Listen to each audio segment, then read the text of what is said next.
Good morning! It is September the 8th, 2021, and we welcome you to Jake's Bounty! Hey, I'm in my room once again. It's Tuesday. I took Monday off because it was Labor Day, and let's do this, alright?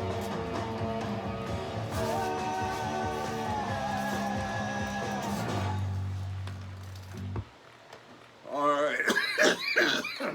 Excuse me. Don't worry, I'm not contagious. You won't get anything, I swear. Alright, maybe a little Mexican, alright? Okay. It is September the 8th, 2021. I hope my legs aren't blinding you from the glare and the brightness here. How about that? Maybe it's not that bad, so now.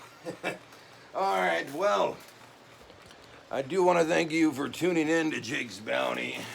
Didn't want to get a close-up there, but I did want to get a better angle. Let me see. God, I need a cameraman or an intern. Any interns or that want to be paid in just food or cans, let me know in the comments below. Great help. Alright, hopefully I can get it to be college credits or some shit. I'll work it out, I'll fucking fuck the dean or some shit, I'll make it work. Alright, but I want to go ahead and thank the sponsors today. We've got this new not trivia book, but like puzzle game book, it's called Fuck, I'm Bored, and it has, you can color, you can connect the dots, you can write in here like a journal, you can pick out which schools look different from each other, shit like that, and also at Jake's Bounty right now it's Never Say Never Again. That's right, it's James Bond, Sean Connery. Yeah, so we'll take a look at that later in the week. We'll have some scenes from it, not today, but yeah, Never Say Never Again. One day, $1. $1, 7-day rental, alright? Go and get it right now, Ray's video. Okay, and no, it has nothing to do with Justin Bieber. We don't have that movie or album, whatever it's called. They say never, or did he even have something like that or some shit? I don't know. Anyway, let's go ahead right now and get into the news. We had some news over the 3-day weekend, alright? Fresno breaks its record for hottest summer ever. Woo! Fuck that, alright? We broke a record for having the most hottest days this summer. That's not a good thing. That's probably going to hurt the ozone or hurt the climate or do something to us. It made me more of an asshole because I didn't want to go outside at 106-degree heat. My mom would be like, wash my car. I'd be like, it's 106 degrees out there. Fuck you. I didn't say that, of course, but, I was thinking that in my head, all right? Like I said, Fresno breaks record. 64 days of triple-digit weather. And the previous record was in 1984. Guess what? Okay, we're going to surpass that record even more today because today is going to be 106. Supposedly, so find some shade, find some water or any kind of beverage, and just bunker down. One arrested during protest outside Tower Theater. 33-year-old woman from Rancho Cordova who is not being named. She kicked a woman as she was passing by. I don't even know if she was part of the protest. When officers approached her, she used colorful language. I can only imagine what that was. She spit on one of the officers, and she spit in one of the officers' face. Whoa, this bitch is balls. Shit. So she was arrested after that. Firefighters doused fire burning at North Fresno restaurant, 6:30 a.m. at BJ's Country Kitchen on Shaw and Blackstone Avenue. Everybody was able to get out, and the fire is under investigation. Shaw and Blackstone Avenue. Oh, I know where that's at. Yeah, there's a great massage parlor across from there. Not that I would know anything about that. Yeah, I think it's called Handy Massage. Okay, driver accused of chasing car and then charging at a Fresno police officer. It sounds a little, like jumbled, right? But let me read for you what we have here. After midnight, a suspicious man who was looking into cars on Sierra and Blackstone Avenue. There's no massage parlors over there. I've looked. He was arrested. A black Ford Mustang drove toward the police officer and suspect. And the police officer was like, hey, stop what you're doing, what the hell. And the guy didn't stop doing what he was doing. Tried to ram into the police officer. The police officer jumped out of the way safely, didn't get injured or anything. And then the car proceeded to drive away and ended up crashing into a Daryl's mini storage just down the road. The driver was apparently in his 60s, detained, and they are working on the motive right now, okay? We have a little beverage right here, hold on. Alright, some bad news. Actor Michael K. Williams from The Wire was found dead in his Brooklyn apartment yesterday. 54-year-old. Drug paraphernalia was also at the scene. He had been known to have drug problems. The case is being investigated as possible drug overdose. And Williams was most notably in The Wire. He was in all 5 seasons from 2002 to 2008, but he was in many, many other films and television series. True sad tragedy, losing such a great actor. Michael K. Williams again.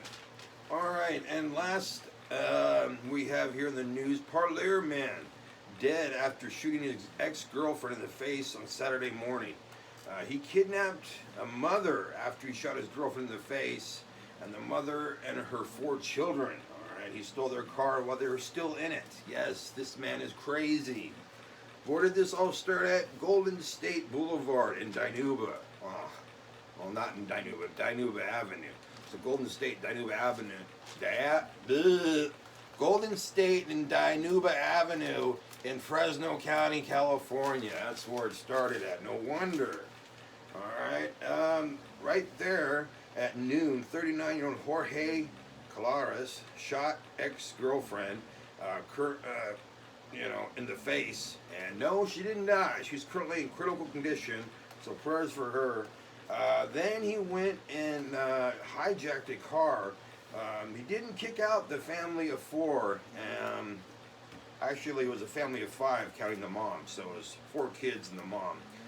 However, one of the kids faked the asthma attack.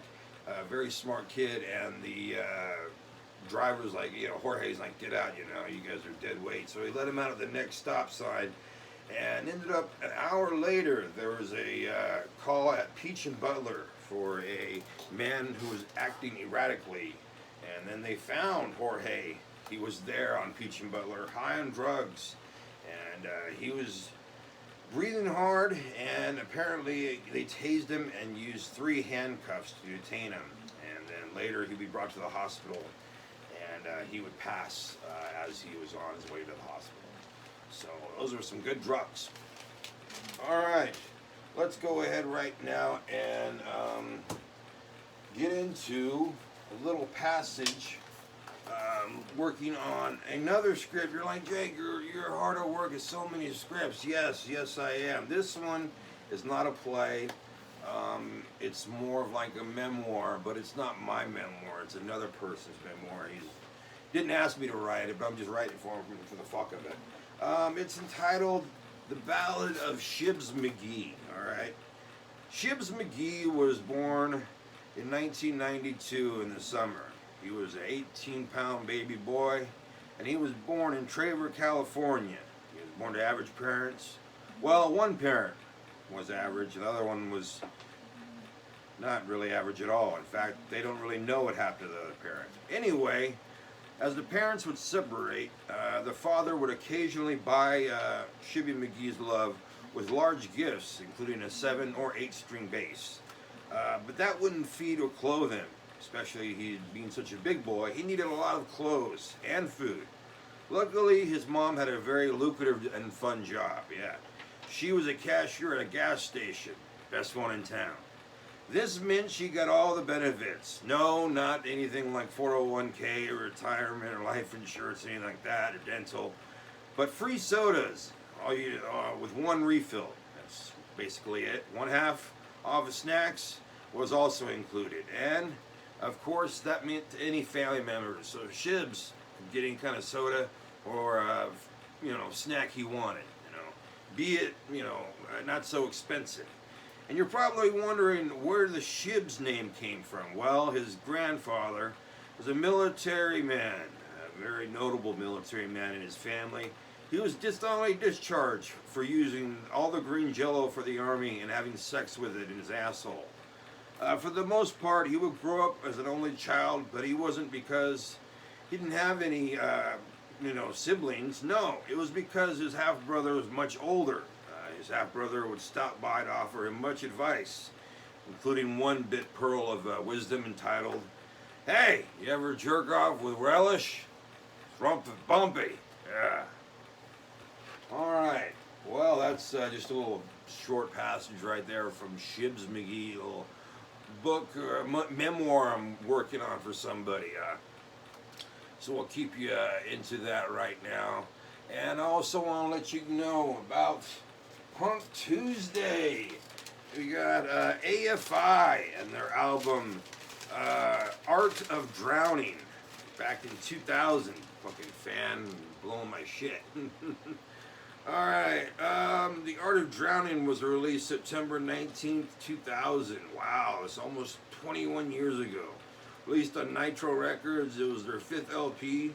Featured such tracks as The Lost Souls, The Despair Factor, The Days of the Phoenix. The U.S. Billboard charts, it was number 174 for the U.S. Billboard charts. Heat Seekers albums number 9 and U.S. Independent albums number 12. At this time, the band was Davey Havoc, vocals, Adam Carson on drums and percussion, backing vocals, Hunter Bargan on bass, keyboards, backup vocals, and Jade Puget on lead guitar, keyboard, backup vocals. Alright, this album also featured many guests, such as Nick 13 of Tiger Army, Lars Fredriksson of Rancid, Chris Higgins, aka Higgins X13, featured in The Offspring from 1994 to 2005. The band, AFI, toured with Rancid, as well as Death by Stereo, Catch-22, Rise Against, and many, many other bands during their 2000 and 2001 promotional tour for The Art of Drowning LP. Alright, it made many year-end best lists, including top 20 goth punk albums of 2000 from Kerrang, and many other year-end lists. Fucking fan, just to give you a note, it was an independent release, and in the first week it sold 8,000 copies, alright? This would be their last album before signing with a major label. I think after this, I want to say they signed with RCA, or was it Sony? I don't know. Leave in the comments below. But yeah, AFI, a classic album, The Art of Drowning. Go a little, get it today at any media music platform. I almost fucked that up, but I didn't. Alright, so go ahead and do that right now. I'm going to go show you some hot sauce pockets I got. Alright, you can go get these at Jake's Bounty. Got a whole shitload of them right here. They're each 10 cents. Some are hot, some are mild. Specify which ones you want. And I got a, bulk right here. You can get one for 10 cents, or you get all of them right here. This whole pack for $2. So, good shit right there. Let me go show you my cans, and I'll bid you adieu. Alright, hold on. So, I had a pretty good Labor Day. So that movie, I was going to say Sea Cruise, but it's Jungle Cruise. Yeah, with The Rock. It's really good, actually. A little long, but it was good. Alright, here we go. Here's some bottles, a Gatorade, a water, Let's see. Monster. Hard lemonade. And a Gatorade. That's all good. And go back into the studio. Let you know about tomorrow. We'll have What the Fuck Wednesdays. We'll also have the news, my bounty, and so much more. I want to thank my sponsors. I got that Joseph S. Stein t-shirts, California. In case you forget where you're coming from, you're like, oh, I can look down and shit. Fucking retard. All right. And so right now, hold on. Okay. Also want to go and say, go get fuck, I'm bored. This little puzzle book, journal, whatever you want to call it. Right now, Jake's Bounty for $13.99. Good stuff. And that's going to do it for us today. All right. Want to go and say thank you for joining me. You guys have a good day. Be good to yourselves. And be good to each other. Here's some more of the band Cream. That's right. With NSU from their live LP. I forgot to mention that. Here they are, and I'll see you guys tomorrow. Alright, yeah. So pan.